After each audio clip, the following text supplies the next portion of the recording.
সফর মাসে কোনো অকল্যাণ নেই, সংক্রামিক কোনো রোগ নেই। আমার নবী নিজেই যখন বলেছে যে সফর মাসে কোনো ধরনের কি অকল্যাণ নেই, সফর মাসের মধ্যে কোনো ধরনের খারাপই নেই, যদি থেকে থাকতো রসুল পাক সাল্লাল্লাহু আলাইহি সাল্লাম বলে দিতেন এই দিনের মধ্যে, এই মাসের মধ্যে এই আমল করা যাবে না, এই কাজ করা যাবে না। কারণ রসুল পাক সাল্লাল্লাহু আলাইহি সাল্লাম আমাদের জীবনের সমস্ত কিছু ফুড আনফুড বলে দিয়েছেন, ইশারা দিয়েছেন, করে গিয়েছেন, প্রমাণ করেছেন। কোনো কোনো ক্ষেত্রে রসুল পাক সাল্লাল্লাহু আলাইহি সাল্লামের কাছে যেতেন সাহাবায়ে কেরাম, জিজ্ঞাসা করতেন ইয়া রাসূলুল্লাহ আমরা কি এই কাজটা করতে পারবো? রসুল পাক সাল্লাল্লাহু আলাইহি সাল্লাম বলতেন হ্যাঁ করতে পারবে। কোনো কোনো ক্ষেত্রে রসুল পাক সাল্লাল্লাহু আলাইহি সাল্লাম বলতেন তোমরা এই কাজটা করো। কোনো কোনো সময় রসুল পাক সাল্লাল্লাহু আলাইহি সাল্লাম দেখতেন সাহাবীরা করতেন, রসুল পাকের এটা যদি খারাপ লাগতো তখন মানা করে দিতেন, আবার যদি এটা ভালো লাগতো রসুল পাক সাল্লাল্লাহু আলাইহি সাল্লাম উৎসাহ দিতেন। আবার কোনো কোনো ক্ষেত্রে সাহাবায়ে কেরাম করেছেন, রসুল করিম সাল্লাল্লাহু আলাইহি সাল্লাম চুপ থেকেছেন, বলে না নাই করো আবার না করো, এ ব্যাপারে কোনো ধরনের কোনো নির্দেশনা আসে নাই।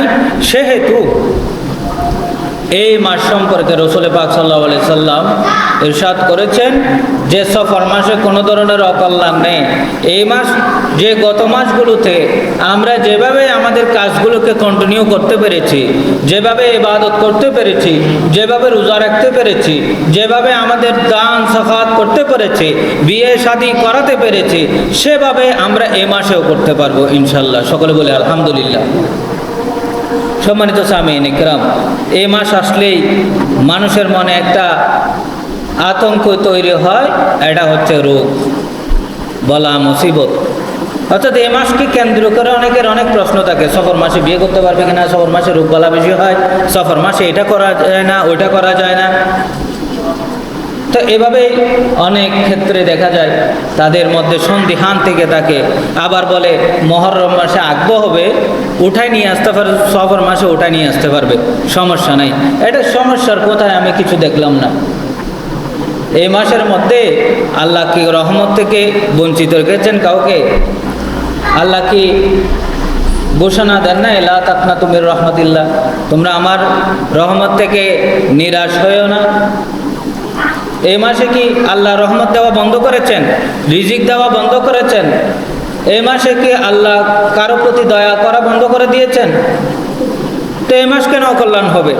সম্মানিত সামিঈন ইকরাম, আল্লাহ পাক আমাদেরকে এই মাসে পূর্বের মাসের মতো আমল করার তৌফিক দান করুক। সকলে বলুন আমিন। তো যখন রোগবালা মুসিবতের কথা আসে, তখন রোগবালা মুসিবত নিয়ে অনেক ধরনের আমরা দেখতে পাই। কুরআনুল কারীমের মধ্যেও উল্লেখ আছে সূরা আম্বিয়ার মধ্যে, ওয়ালানাবুওয়াকুম বিশ-শাররি ওয়াল খায়রি ফিতনাতুন ওয়া ইলাইনা তুরজাউন। আমি তোমাদেরকে ভালো এবং মন্দ দ্বারা পরীক্ষা করব।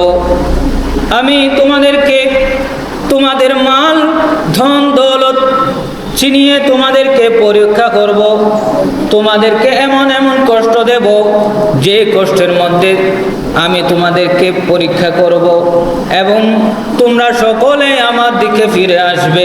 সূরা বাকারার মধ্যেও একইভাবে আছে, ওয়ালানাবলুওয়ান্নাকুম বিশাইইম মিনাল খাউফি ওয়াল জু। আমি ভয় মাল চিনিয়ে নেওয়ার মাধ্যমে, আমি তোমাদেরকে কাউকে কষ্ট দেওয়ার মাধ্যমে, আমি তোমাদের উপর বিভিন্ন প্রকারের কষ্ট দিয়ে, কষ্টে ফেলে তোমাদেরকে পরীক্ষা করব। তাহলে আল্লাহ নিজেই বলছেন পরীক্ষা করব, অসুখ দিয়ে, সন্তানের মওত দিয়ে, শরীরের সুস্থতা কমিয়ে দিয়ে আমি বিভিন্ন প্রকার পরীক্ষা করব। এখানে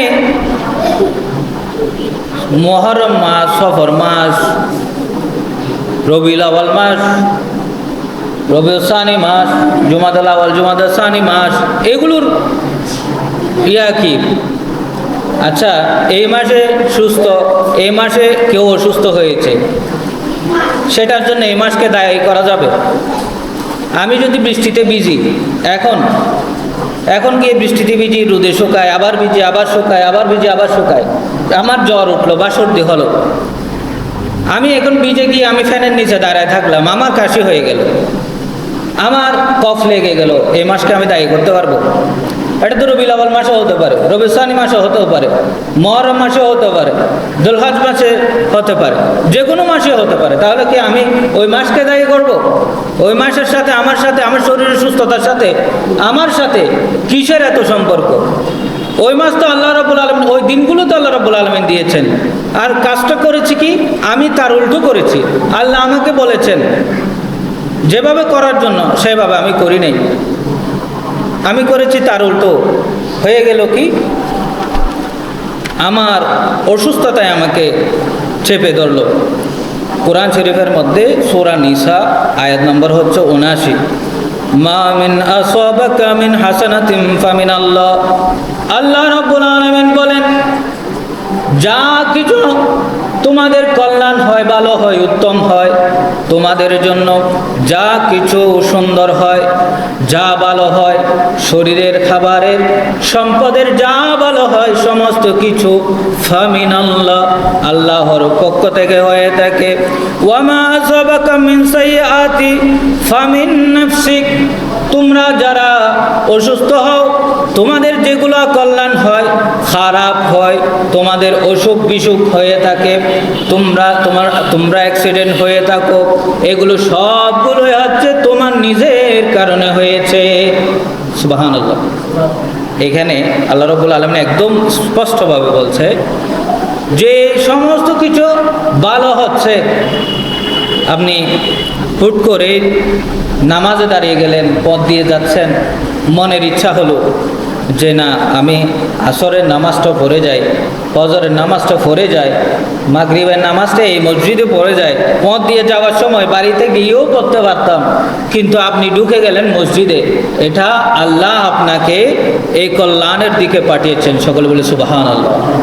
আর আপনি কিছুক্ষণ পরে ভাবতে লাগলেন যে না, মসজিদ হয়েছে, কি হয়েছে, আমি ঘরে গিয়ে পড়ব। ঘরে গিয়ে পড়ার জন্য আপনি যখন গাড়ি টান দিলেন, সামনে চলে গেল, এই মোড়ের মাঝখানে অথবা এই পথের মাঝখানে আপনার সাথে অ্যাক্সিডেন্ট হয়ে গেল, তাহলে এটাকে আল্লাহকে দোষ দেওয়া যাবে?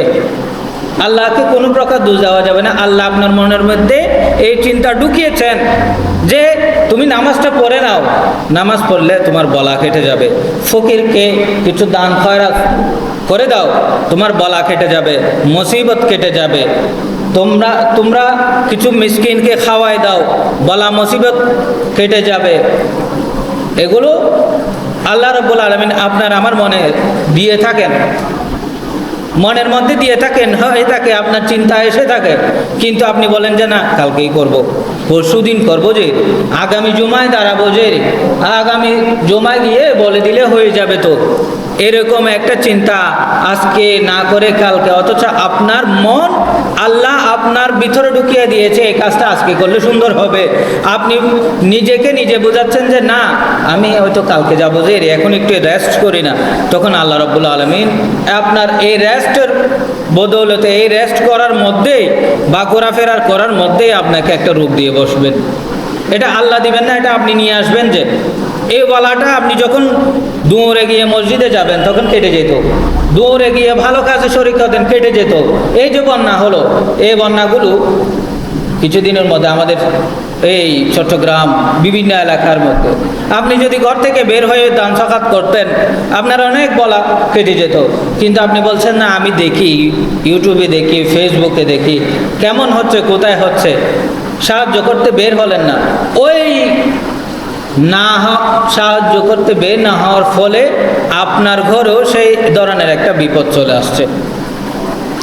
আল্লাহ রাব্বুল আলামিন এগুলো আমাদের সামনে উপস্থাপন করছেন আমাদেরকে কোরআন দিয়ে বুঝিয়ে দিয়েছেন, নবী পাক সাল্লাল্লাহু আলাইহি ওয়াসাল্লাম আমাদেরকে হাদিস দিয়ে বুঝিয়ে দিয়েছেন, এভাবে অনেক ক্ষেত্রেই বুঝিয়েছেন যে না আমরা নিজেদেরকে শুধরাই, কিন্তু আমরা নিজেদেরকে শুধরাই না, আমরা আমাদের নিজেকে কোথায় দাঁড় করিয়ে রাখি, আমাদের বিবেকের কাঠগড়ায় দাঁড় করিয়ে রাখি।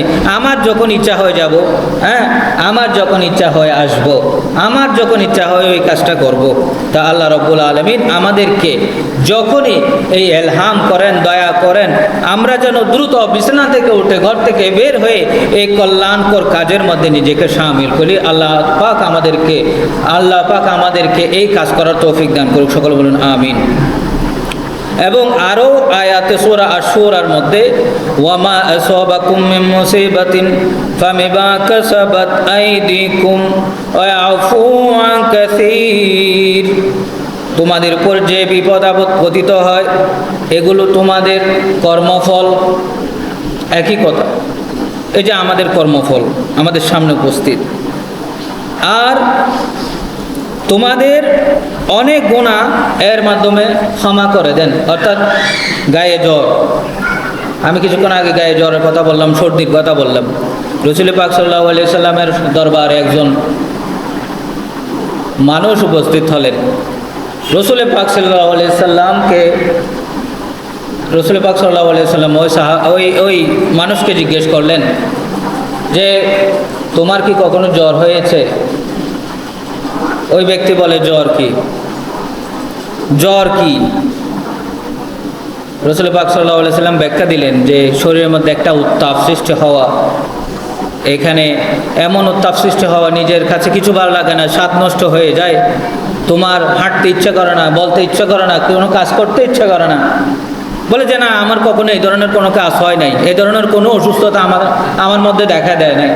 রাসূল পাক সাল্লাল্লাহু আলাইহি সাল্লাম আবার জিজ্ঞেস করলেন তোমার কি কখনো মাথা ব্যথা হয়েছে? তখন বলতেছে মাথা ব্যথা কি? বলে যে মাথার মধ্যে এক ধরনের একটা চাপ সৃষ্টি হয়, ব্যথা অনুভব হয়, তোমার খারাপ লাগে। বলে যে না, এই ধরনের কোনো কাজ আমার হয়নি, আমার শরীরে দেখা যায়নি, আমার মাথায়ও কখনো হয়নি। রাসূল পাক সাল্লাল্লাহু আলাইহি সাল্লাম বললেন দাঁড়াও, তুমি দাঁড়িয়ে যাও আমার মজলিস থেকে, দাঁড় করে দিলেন। রাসূল পাক সাল্লাল্লাহু আলাইহি সাল্লাম বললেন কেউ যদি তোমরা জাহান্নামের মানুষ দেখতে চাও, অর্থাৎ জাহান্নামী দেখতে চাও, এই লোককে দেখো, এই লোককে দেখো। কারণ কি? যার জ্বর নাই, সর্দি নাই, মাথা ব্যথা নাই, অসুখ নাই। আল্লাহ তাআলা সেই ধরনের করেছে ফেরাউনকে। ফেরাউন 300 বছর পর্যন্ত কোনো ধরনের কি হয় নাই, অসুস্থতা লাভ করে নাই। ফেরাউনের মধ্যে কোনো যন্ত্রণা সৃষ্টি হয় নাই, জ্বর হয় নাই, মাথা ব্যথা হয় নাই। সে যখন চিন্তা করলে যে আমার কোনো জ্বর নাই, খাসি নাই, সর্দি নাই, হয়তো আমি আল্লাহ মনে হয়, ইন্নী রব্বুকুমুল আলা, আমি সবার রব, পালনকর্তা। আমি যদি কি না হতাম, জ্বর সর্দি হতো আমার, আমি তো নিজেই বুঝতে পারতাম যে আমি একজন সৃষ্টি। এখন মনে হয় আমার ভিতরে কি, আমি রব, আমি আল্লাহ। তো যার মধ্যে জ্বর, সর্দি, কাশি, অসুস্থতা দেখা যায় না, সে ব্যক্তি হচ্ছে জাহান্নামী। আর যার মধ্যে অসুস্থতা দেখা যায়, সেই অসুস্থতার মাধ্যমে আল্লাহ রাব্বুল আলামিন সে বান্দার গুনাহসমূহকে মাফ করে দেন। সকলে বলি সুবহানাল্লাহ। তো আল্লাহ রাব্বুল আলামিন আমাদেরকে অসুখ বলা মুসিবত দিয়ে থাকেন, দিলে কি হয়ে যায়, আমরা বিরক্ত হয়ে যাই। আমরা বিরক্ত হই কেন? আমাদেরকে আল্লাহ কে আরে ভাই দেনা শুধু আর খনিকারে না খায়, আল্লাহ বলা মুসিবতই না আর খনিকারে দিত। আল্লাহ এই বলা মুসিবতগুলো, জ্বরগুলো, অসুস্থতাগুলো, অ্যাক্সিডেন্টগুলো অন্য কাউকে দিত, আমাকে কেন দিয়েছে? আমার সন্তান কেন মারা গেল? আমার সন্তান কেন মারা গেল? এটা অন্য কাউকে দিত। রাসূল পাক সাল্লাল্লাহু আলাইহি সাল্লামের হাদিস ইমাম আহমদ ইবনে হাম্বল লিখছেন, মিশকাত শরীফে রয়েছে, ইদা কাসিরাত যুনুবাল আবদি ওয়া লাম ইয়াকুন লাহু মা আয়েশা। হযরতে আয়েশা রাদিয়াল্লাহু তাআলা আনহা থেকে এই হাদিস। হযরত আয়েশা রাদিয়াল্লাহু তাআলা আনহা আমাদেরকে সুন্দরভাবে বুঝিয়ে দিচ্ছেন। রাসূল পাক সাল্লাল্লাহু আলাইহি ওয়াসাল্লাম থেকে শুনেছি, রাসূল পাক সাল্লাল্লাহু আলাইহি ওয়াসাল্লাম বলেছেন, রাসূল পাক সাল্লাল্লাহু আলাইহি ওয়াসাল্লাম কি বলেছেন? কোনো বান্দার যখন বেশি বেশি গুনাহ হয়ে যায়, কোনো বান্দার যখন বেশি বেশি পাপ হয়ে যায়, ভুল করে বসে, তখন ইউকাফিরুহা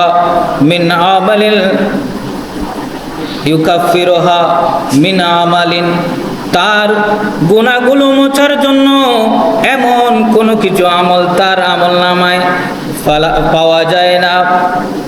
বিল হুজনি লিউকাফিরা আনহু, যখন কোনো মানুষের এমন গুনাহ পাওয়া যায় না, এমন গুনাহ হয়ে গিয়েছে, গুনাহ করতে করতে সওয়াবের পরিমাণ আর নাই, সওয়াব যেগুলো করেছে সেগুলো শেষ, জুমার দিনে আসছে, নামাজ পড়ছে, ওইটাও শেষ, রোজা রেখেছে, নফল রোজা, ওইটাও শেষ, তাহাজ্জুদের নামাজ পড়েছে, এগুলোও শেষ, তার গুনার পাহাড় অনেক হয়ে গিয়েছে। একজনকে আরেকজন সালাম দিছে, ওই সালামের সওয়াব আর খাতারও শেষ, ওই থলিও শেষ। এভাবে করতে করতে যখন দেখলো তার সমস্ত গুনাহ, জীবনে গুনাহে ভরপুর, সওয়াবের সিটে ফুটেও নাই, আল্লাহ তাআলা তাকে বাঁচাবেন কিভাবে? আল্লাহ তাআলা তাকে বাঁচাবেন এভাবে, তাকে আল্লাহ তাআলা দুঃখে ফেলেন, কষ্টের মধ্যে ফেলেন, তাকে বলা নসিব করেন, তার ভিতরে যত সমস্যা সৃষ্টি করেন, সৃষ্টি করে দিয়ে তাকে একটা কি মুসিবতের মধ্যে ফেলে দেন। মুসিবতের মধ্যে ফেলে দেওয়ার ফলে আল্লাহ, সেই ব্যক্তি যখন বিছানার মধ্যে শুয়ে থাকে, আল্লাহ তাআলা একটা কি পেয়ে যায়, সুযোগ পেয়ে যায়, ওই বান্দার গুনাহ সমূহকে মাফ করে দেন। সকলে বলে সুবহানাল্লাহ। আল্লাহ কি রহমান রহিম দয়ালু। আমরা গুনাহ করি, অথচ আল্লাহ আমাদের দিকে তাকিয়ে আছে কিভাবে তার গুনাহগুলো মাফ করা যায়। আল্লাহ আমাদের গুনাহ মাফ করার জন্য কি রকম টেকনিক ব্যবহার করছেন। সে তার যদি গুনাহ পরিপূর্ণ হয়ে যায়, ভরে যায়, সব না থাকে, তাকে দুঃখ কষ্ট ফেলে দেওয়া হয়। আল্লাহ তাআলা আমরা অসুস্থ হয়ে যাই, তখন আমরা যেন আল্লাহকে দায়ী না করি, আমরা যেন শুকরিয়া আদায় করি, সবর ধারণ করি। সবর ধারণ করলে কি হয়, যে ব্যক্তি ওই বিছানায়, অসুস্থতার বিছানায় পড়ে পড়ে আল্লাহর কাছে তওবা করে, ধৈর্যশীল হয় এবং আল্লাহর কাছে সবর করে, আল্লাহর কাছে বলে, আল্লাহ আমি গুনাহ করেছি, আল্লাহ আমাকে ক্ষমা করে দেন, আল্লাহ তাআলা তার দোয়া কবুল করে নেন। সকলে বলে সুবহানাল্লাহ। আপনারা তো সুবহানাল্লাহ বলতে একটু কষ্ট হচ্ছে, তো এটার জন্য আলাদা সওয়াব আছে। চিন্তা করেন, বিছানায় আপনি অসুস্থ, অনেকে মসজিদে আসতে পারে না, আমি আমার জীবনে একজনকে গোসল দিয়েছিলাম, হয়তো এই জুমায় বলেছি কিনা জানি না, গোসল দিয়েছিলাম মারা যাওয়ার পরে। সে ব্যক্তি অসুস্থ ছিল না, এমনি পান সিগারেটের জন্য মসজিদে যেতে পারত, কিন্তু সে জুমা ঈদের নামাজ হতে নিয়ে যা যা আছে, কখনো সে মসজিদের দরজায় যায় নাই। মসজিদের দরজায় কখনো কোনো মানুষ, ওই এলাকার মানুষ দেখে নাই মসজিদে গিয়েছে, অথচ সে পান সিগারেটের জন্য কোথায় যেত? দোকানে যেত। এরপরে সে রোজা রমজানকালীন সুস্থ মানুষ, রোজা রাখতো না। মারা যাওয়ার পরে যখন আমরা তো হুজুর মানুষ যেতে হয়, গোসলের সামনে উপস্থিত ছিলাম, গোসল করাচ্ছে, ওদেরকে শিখিয়ে দিচ্ছি, পেট থেকে এত দুর্গন্ধ শুরু হয়েছে, আমি 3-4 দিন পর্যন্ত ওই ভাত খাওয়া ছেড়ে দিতে হয়েছে, এত দুর্গন্ধ। তো সম্মানিত সামিন ইকরাম, অসুস্থ হলেও আপনারা আল্লাহকে স্মরণ করবেন। এটার ফজিলত কি? এটার ফজিলত এই যে আল্লাহ রাব্বুল আলামিন যে আমাদের কাঁধের মধ্যে 2জন ফেরেশতা আছে, একজন ফেরেশতাকে তার গুনাহ লেখার জন্য বন্ধ করে দেয়, তাদেরকে হুকুম করে তুমি তোমার লেখা বন্ধ করে দাও, এবং যে নেক লিখতেও, নেকগুলো অর্থাৎ ভালোগুলো লিখতো, তাকে হুকুম করা হয় যে ওই বিছানায় যতদিন থাকে, অসুস্থতায় যতদিন আমি তাকে রেখেছি, সেই সুস্থ থাকতে যে ভালো আমলগুলো করতো সেই আমলগুলো তুমি লিখতে থাকো। সুবহানাল্লাহ। সম্মানিত সামিনে কেরাম, তো আল্লাহ রাব্বুল আলামিন আহকামুল হাকিমিন আমাদেরকে এভাবে সুন্দরভাবে আমাদেরকে গুনাহ মুছে দিবেন। আমরা যদি আমাদের আমলগুলো জারি রাখি, আমরা যদি আমাদের ভালো কাজগুলো জারি রাখি, আমরা অসুস্থ হলে সেই আমলগুলো জারি থাকবে, দান সদকাগুলো জারি থাকবে, দান সদকার যে সওয়াব সেটা জারি থাকবে। আর আমরা যদি খারাপ কাজে লেগে থাকি, তাহলে আমাদের আমল নামায় কি উঠবে? কিছু উঠবে না। ওই সে ভালো থাকতে কাজ করতো, খারাপ হয়েও কি কাজ করবে? তা আল্লাহ তাআলা আমাদেরকে সকলকে বোঝার তৌফিক দান করুক। সকলে বলুন আমিন। তো এই যে আমাদের এই ব্যাপার স্যাপারটা আমাদের মনে রাখতে হবে, আমরা কি কি করলে আমাদের জীবনটা সুন্দর হবে। আর আমরা অসুস্থ হলে কাউকে দায়ী করব না, আল্লাহকে দায়ী করি। তারপরে হচ্ছে চিকিৎসকদের দায়ী করি। কখনো কখনো দেখা যায় কি মানে মাসকে, দিনকে অলক্ষণ মনে করি। এগুলো হচ্ছে হিন্দুদের প্রথা। ওরা ভালো মুহূর্তের জন্য বসে থাকে। ভালো মুহূর্ত হবে কখন? ওদের দিন পঞ্জিকার মধ্যে লেখা থাকে, ক্যালেন্ডারের মধ্যে লেখা থাকে এই সময়টা, এই মুহূর্তটা ভালো, তখন তারা বিয়ে করে। তাহলে আর সারা দিন কি অলক্ষণ? সেই সময়গুলো কি খারাপ? আমাদের জন্য তো সব মুহূর্তই ভালো, আমাদের জন্য তো সব সময় আল্লাহ রাব্বুল আলামিন রহমত নিয়ে বসে আছেন। আমরা যদি ঝুলি, আমরা যদি আমাদের দরখাস্ত, আমাদের হাতগুলো আমরা মেলে ধরতে পারি, আল্লাহ রাব্বুল আলামিন আমাদেরকে সেই দয়া করবেন, মায়া করবেন, রহমত দিবেন, নাজাত দিবেন। সকলে বলি আলহামদুলিল্লাহ। সম্মানিত সামিনী কেরাম, তা আমাদেরকে আল্লাহ তাআলা পরীক্ষা করবেন যে কোনো মুহূর্তে। কারণ আর দুনিয়া সিজনুল মুমিন ওয়া জান্নাতুল কাফির, এই দুনিয়াটা মুমিনদের জন্য জেলখানা। হযরতে আইয়ুব আলাইহিস সালাম তিনি নবী ছিলেন। এখন তিনার এমন রোগ হয়েছে যে রোগ থেকে তিনি এমনভাবে রোগাক্রান্ত হয়েছেন যে বলার বাইরে। তিনাকে এই রোগের কারণে সারা গায়ে পোকামাকড়ে ধরেছে। পোকামাকড়ে ধরতে তার জিহ্বা পর্যন্ত ধরেছে। তার জিহ্বার শুরু দিকে যখন ধরতেছে, তখন সারা গা খেয়ে ফেলতেছে, শরীর খেয়ে ফেলতেছে পোকামাকড়ে। ফোকায় ধরে খেয়ে ফেলতেছে। আপনাকে একটা মশা কামড় দিলে আপনি হুঁশ সরে যান, মেরে ফেলেন।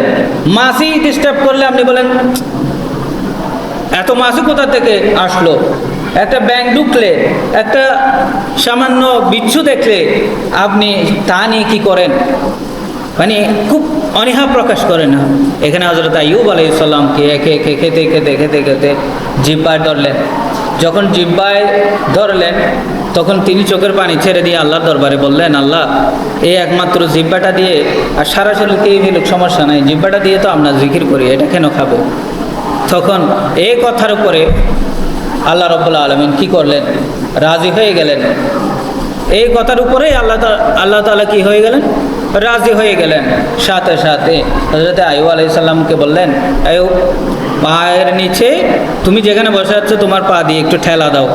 ঠেলা দিলেন। সাথে সাথে সেখান থেকে ঝর্ণা প্রবাহিত হলো, ঝর্ণা উঠলো, পানির ফোয়ারা উঠলো। সেটা দিয়ে তিনি গোসল করলেন। আল্লাহ রাব্বুল আলামিন তার সমস্ত রোগকে শাফা করে দিলেন। সাথে সাথে তিনার অনেক সন্তান মারা গিয়েছে, তারপরে হচ্ছে অনেক মাল দৌলত ছিল, সেগুলো সহ তিনি সব হারিয়েছেন। আল্লাহ রাব্বুল আলামিন তিনাকে আবার রাজত্ব দান করেন। সবাই বলে সুবহানাল্লাহ। এইভাবে আমরা আমাদের যদি জীবনকে ধৈর্য ধারণের মাধ্যমে গড়ে তুলতে পারি, অবশ্যই আমাদের জন্য কল্যাণ রয়েছে। আমরা যেন কাউকে দোষ না দিই, এই সফর মাসকে দোষ না দিই। তারপরে